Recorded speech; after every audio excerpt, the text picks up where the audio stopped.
Ya aka kuma ka fito? Ban gane ake ba. Tafiya zan yi mana. Tafiya kamar ya tun yanzu? Ba ki da cire. Ke in banda abinci gidan soja gidan zama ne, ke in banda ma ni da wuta me zai kawo ni gidan soja? A'a dan Allah ka koma an jima yanzu zan je in dora maka girki ka cika kuri sannan ka. A ban ni kawai yunwa ta kashe ni. Ke da wannan matsalar ta soja ba gare yunwa ba kike wani. A dan Allah. Dakata. Dakata shi yasa fa kike kira na ban zuwa wallahi zan miki rashin mutunci. Kai hakuri. Dan in yazo iska yake hakuri dan ma kaga ina son ka dan Allah kai hakuri. Ban waje. To ai ba. Ya miki wa? Kai na ji kan motsewa.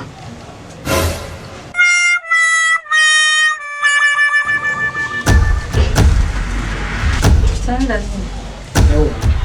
Lafiya ne kuma naga kai wani sosai me yasa miki? A'a ba komai fa. Kam okay ba komai ko? Bigewa nayi. Bigewa kike? Okay. To na yi mantuwa ne kan gado ba zan dauka. A to bari in dauko kai.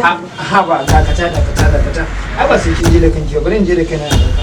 Kai hakuri. Bari in dauko maka. Ko ruwa zan kawo maka. Kada ki ne na manta na mai gida shi ne kira ne ya ce mun dole sai na dawo na je na dauka. Kuma ke baki san yadda na aje shi ba.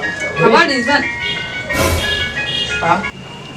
Wannan waye ake ta kira haka?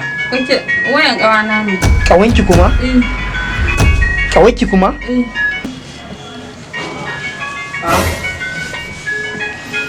Oke, wannan shine kawai naki kenan.